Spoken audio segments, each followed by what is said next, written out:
kind of get the point. Okay, I'm going to stop talking now and give you guys a chance to go to page, let's see, in your program, you're going to page 31. It looks like this. Does everybody have a program? Okay. So you're going to go to page 31, and you are going to take the next, let's say, 3 minutes or so to work on your SMART chart. Answer those questions in order. First, what is the overall vision and goal of your work? What is your specific objective that you're going to follow to get there? And just pick one. I know a lot of us have 10 or 20 objectives. For this exercise, just pick one. And then the third thing is name who the influencer or influencers are that you want to target for your communication strategy. Who are the people you're going to focus on that can make a difference in your objectives? Questions about that?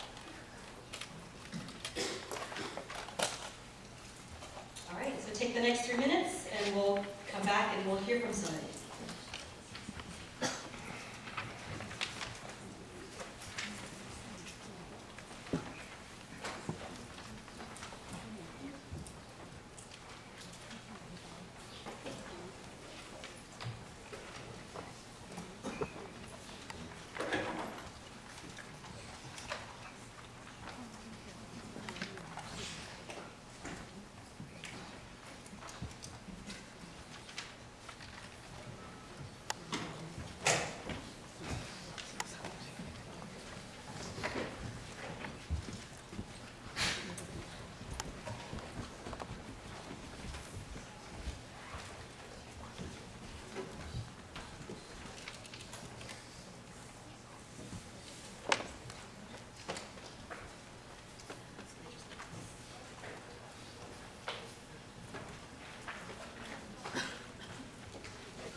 Raise your hand if you're done. Okay, 30 more seconds and then we're going to wrap up and move on to the next one.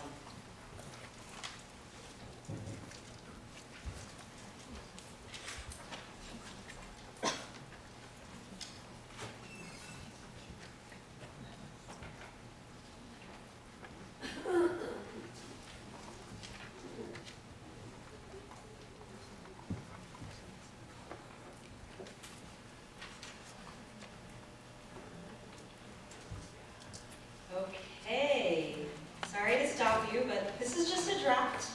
You keep on working on it tonight, tomorrow, over the weekend. Any volunteers that would like to share with us what you worked on in your first box? Don't be shy.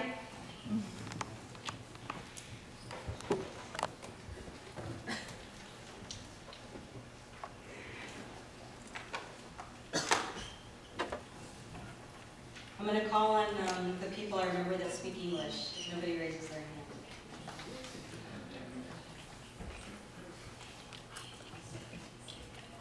No volunteers want to share?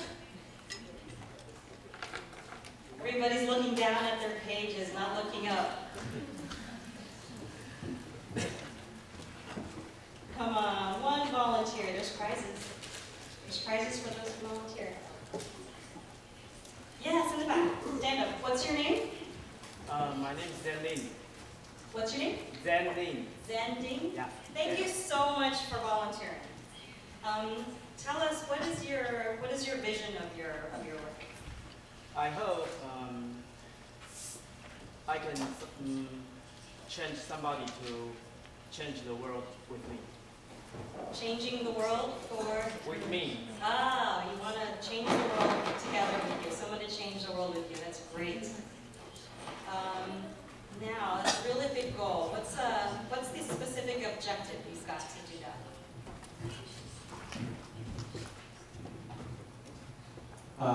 In the first, I will try to share what I've known and share with others, and aware them up to let them know what happened, and after they know it, I think we can learn some skills to make some change, maybe just in our life, or maybe just share the story with more people. Okay, that's a good start.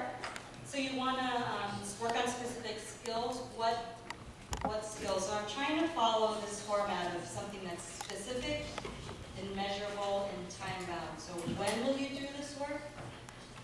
And what specific skills do you think you might target first?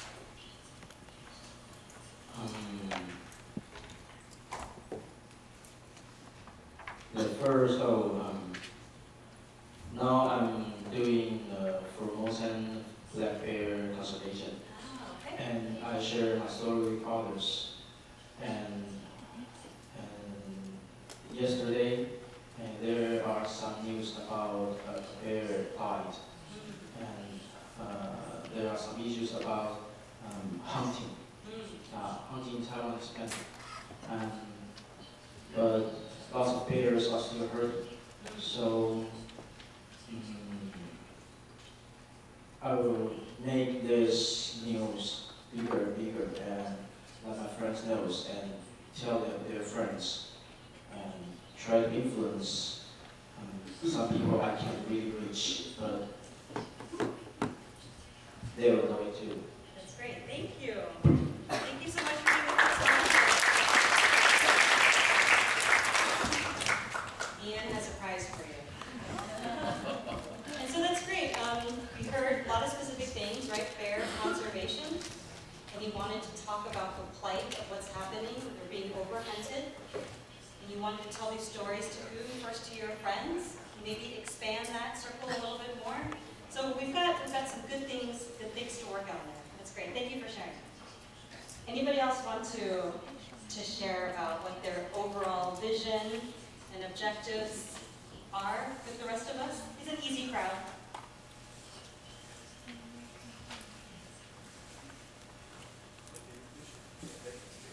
Oh yeah, that's a good point. If this isn't an English text, if you feel more comfortable speaking in your local language, absolutely, please. So what's the gift? The gift is a chocolate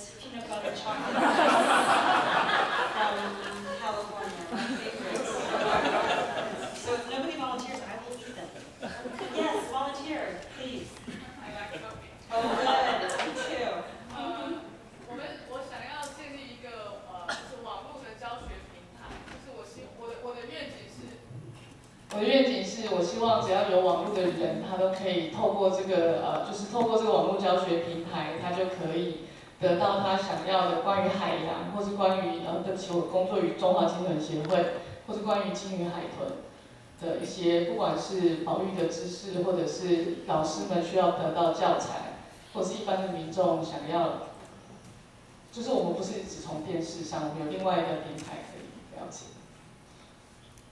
So. That's great. Thank you. Applause for our brave volunteers.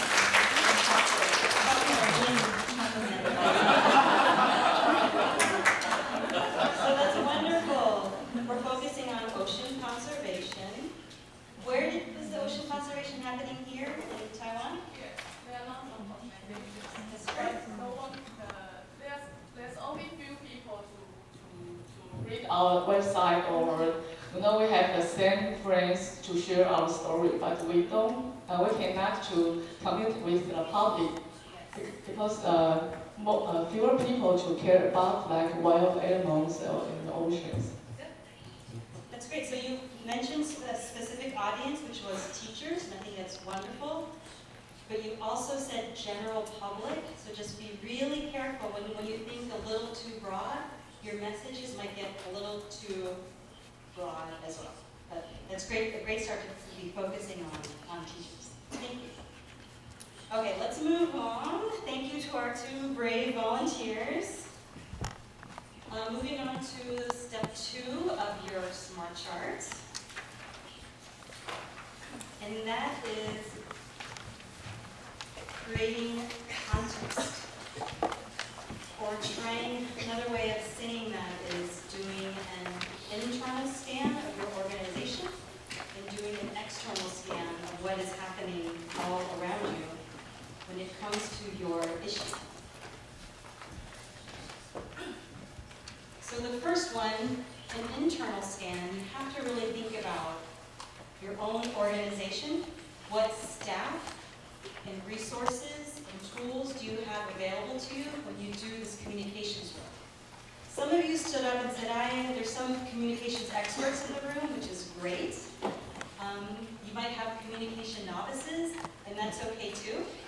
But it's really helpful to think about where are you at when it comes to your skill set and resources, and what do you have available to you to implement your communication strategy.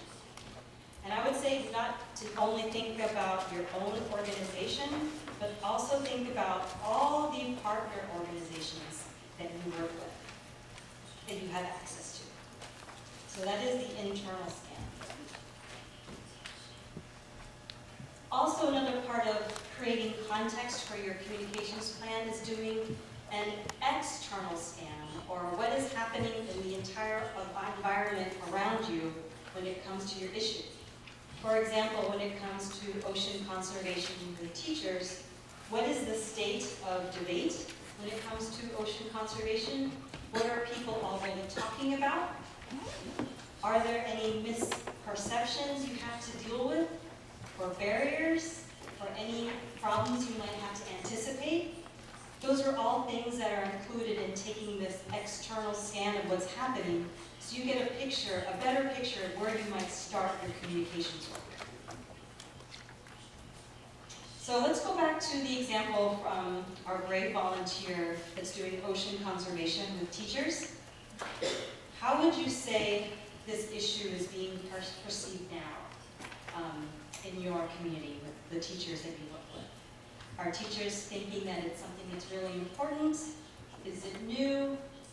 What do you think teachers think about so far when it comes to ocean conservation? If I can put you on the spot.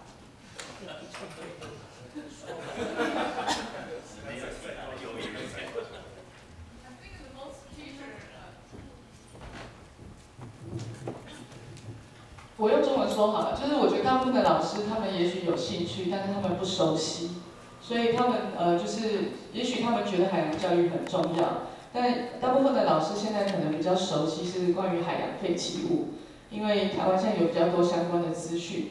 可是像我们有另外一个比较大的议题，关于渔业，渔业就是我们吃的海鲜，就是跟我们的生活，而且是跟一般的人可以做一些改变的。但是我们对于渔业是很陌生的，所以我比较认为就是知识的转换，还有就是教案，就是变成一般的老师不知道如何去教。Okay, thank you. So you've identified where the teachers are at, but I also identified some specific gaps in knowledge where you might want to focus your energy. So that's good. So that is what you're doing when you're taking an external scan of what's the reality of the environment that you're working with. Thank you. Okay. What's next? So, as part of your communication plan in step 2, you have to be thinking about defining your own position. Not just you personally, but also as an organization. Where do you stand when it comes to ocean conservation, bear conservation? Where is it that you stand when it comes to your issue? And so you have to define your position. And when we say define your position, there's a few things that, a few words that we throw out there in the SMART chart, where you're either framing a position, fortifying a position, or reframing a position. And we're going to hear those terms used a lot today, tomorrow. So we're going to just take a minute now to break that down and what that means. If you're framing a position, that generally means you're introducing a new concept or new idea to a group of people. Generally, this is pretty rare when working in environmental education. You're usually working with people that have already had a history, have heard some of these issues already. So that's usually maybe working with maybe younger children or people that are new to this field. That's framing. If you are looking to fortify a position, let's say you're working with bear conservation and you're working with hunters that have already adopted practices where their hunting, I'm just making this up, their hunting is scheduled so it's aligned with the reproductive schedule and they're only hunting on specific times of the year and not willy-nilly. I don't know if that can translate into Chinese. Arbitrarily, but there's a controlled hunt and not a controlled hunt. Maybe you're working with those people, and those are the practices that you might want to fortify and strengthen. So if you are working with people that are already doing good work and you want to encourage, you are fortifying a position. The last term is reframing. Let's say you are working with people that are just completely not talking about what you want to talk about. You want to change the conversation. That's reframing. We'll get into that right now. So let's say, for example, you work in climate change. Anyone here work within climate change with educators or students? Raise your hand.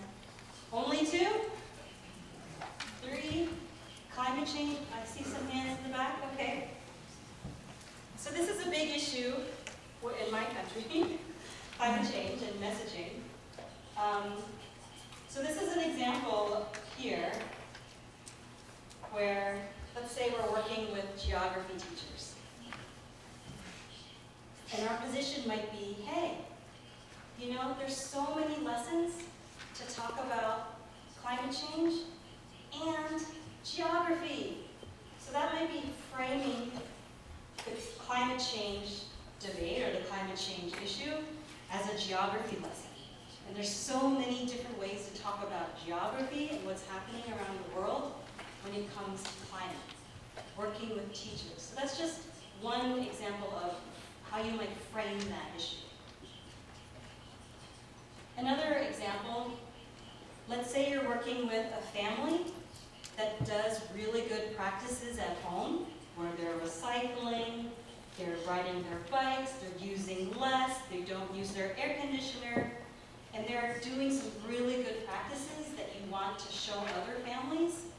That's fortifying that message. That's the communication message you're trying to do. You're fortifying that good behavior, trying to show others what they're doing.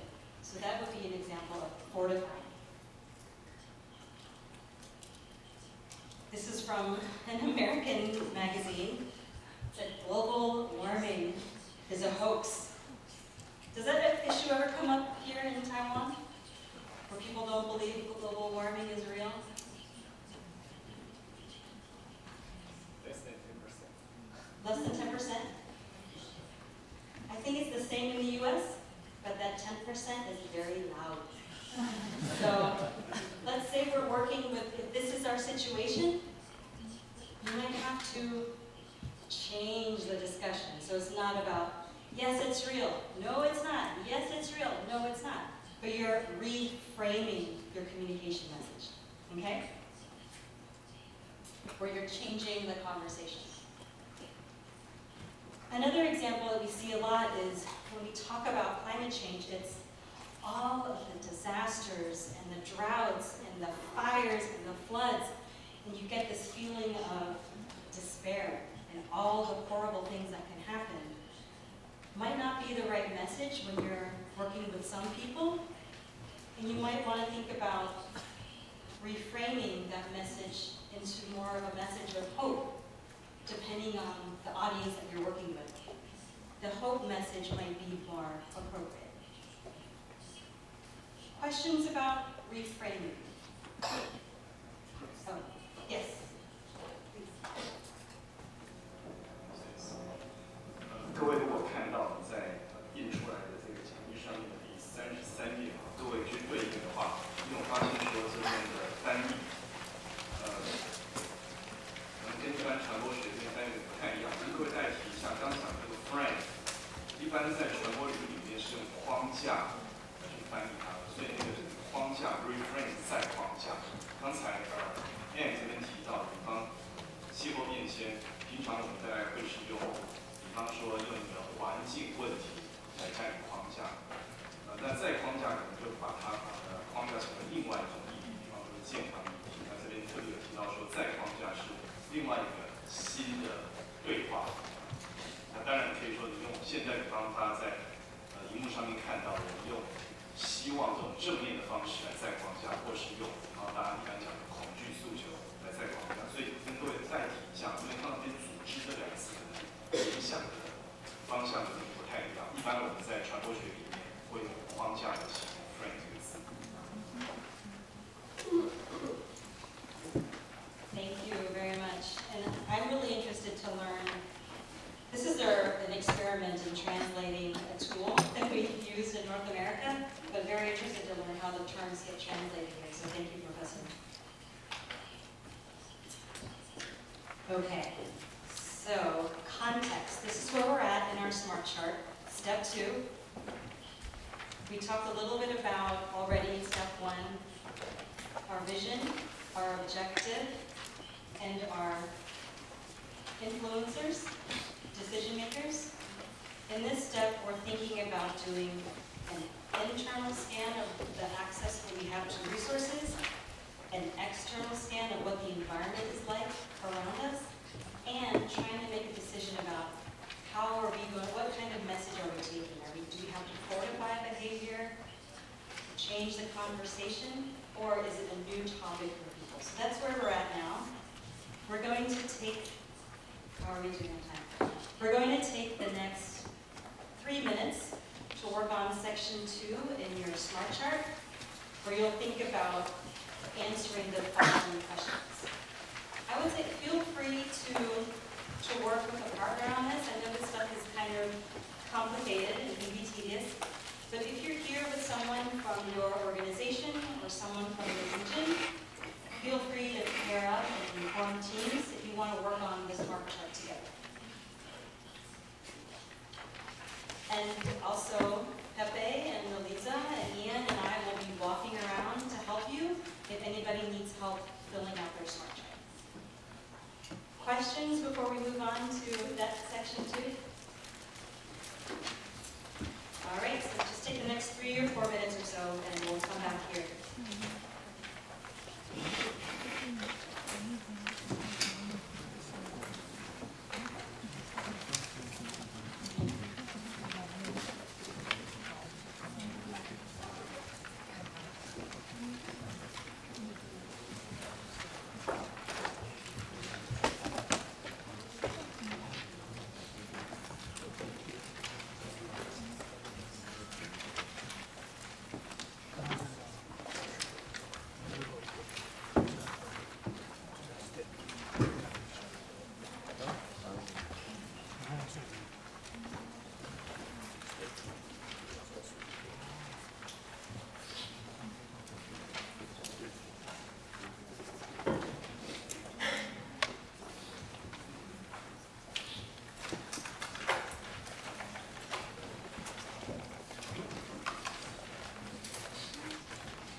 breakfast and wants to share what they have so far? Raise your hand or just stand up. Or, if nobody volunteers, Mr. Ian will come and select you.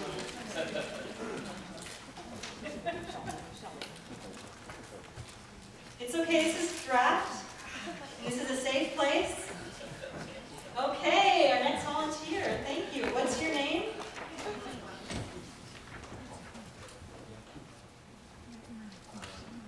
My name is Jenner. Nice to meet you, everyone.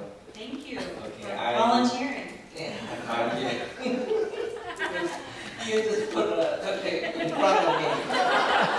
That's how we do it in America. Okay, it's difficult to finish this thing. Oh yeah. Let's just start on the first one, doing an internal scan. If you can say just a little bit about your own organization and what assets you have access to. Okay. Currently, I'm working a society that's really new, and we are doing this try to promote this eco-friendly farming. Okay, this currently our rice is our main food in Taiwan, and especially most of the rice farm in Taiwan is a kind of wetland, it's part of a wetland. So, but in past 20 years, that Taiwanese people, that we are reducing the rice eating percentage. For example, every day we probably only one meal we eating rice as an average. From the yearly average, we eating the average rice from 80 kilogram down to 40 kilogram. So that's a big question, and also cost. Many of our farmers change their farm. They probably sold the farm and build house. So that's where we reduce our wetland in our environment. So my society is trying to promote this, and the internal source, we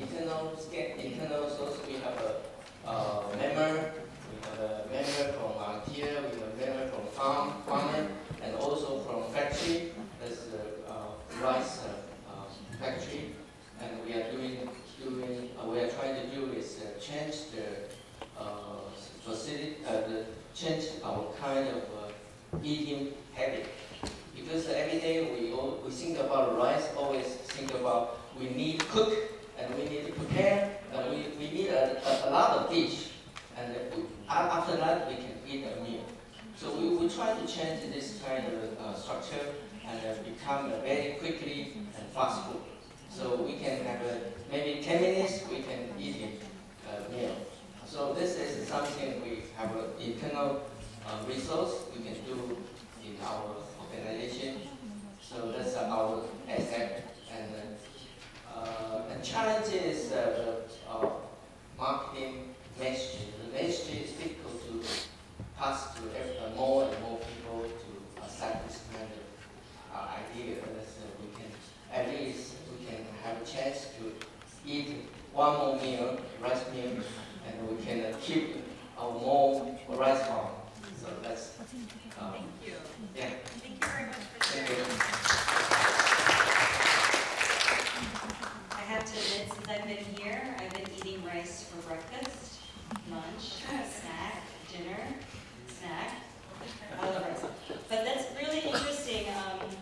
Just one comment, you mentioned the different people that you're working with, farmers, people that are in the factory. So it's interesting to be thinking about all of those different people with different perspectives as assets for you, because they have incredible knowledge of different, where rice production in the different chain. And so you can think about all those people as bringing very specific perspectives into your communication plan. So that's great. Anybody else want to share about, this is our last chocolates.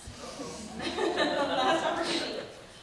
Anyone else want to share about what they came up with either their internal scan or external scan, or whether or not they'll be framing, fortifying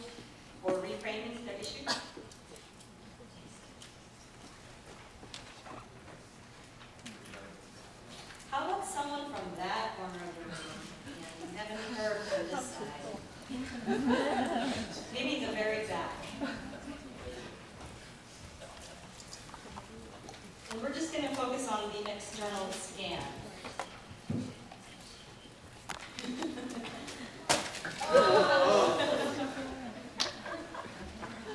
And please feel free to speak in Chinese if you are more comfortable.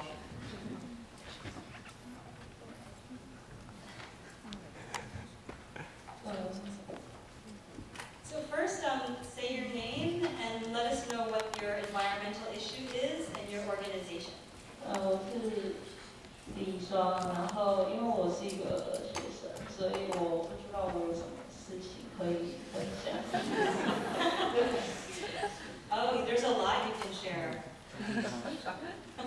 Let's see. Have you been working in any internship or organization as a student that you're familiar with? An organization?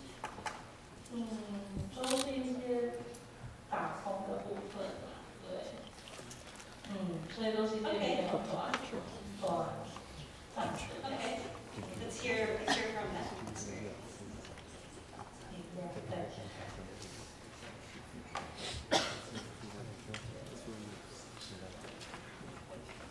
所以刚刚的问题是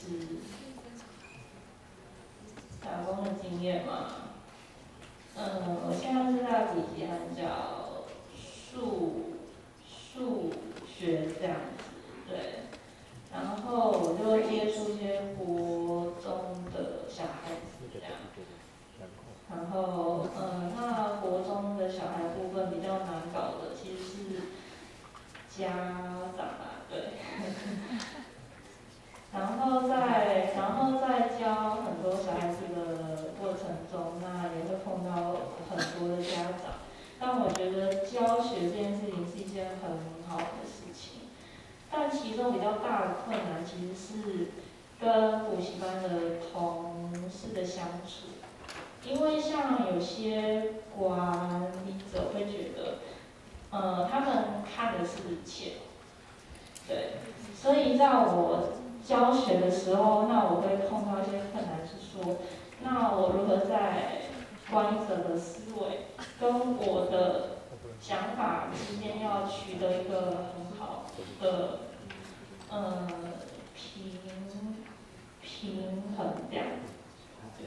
所以这是我目前碰到最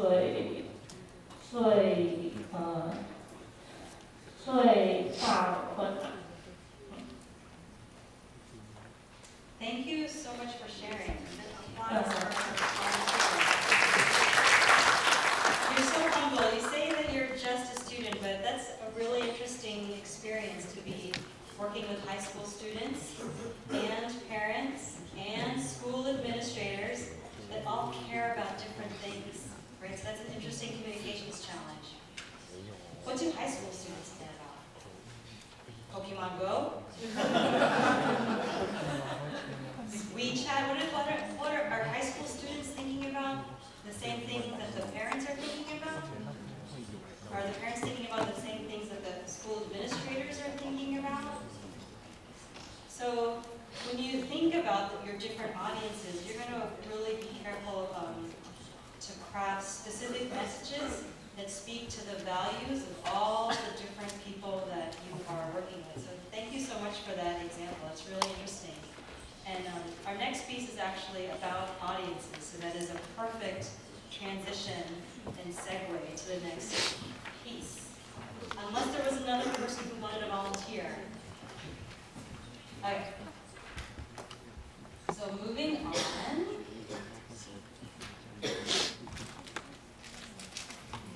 Okay.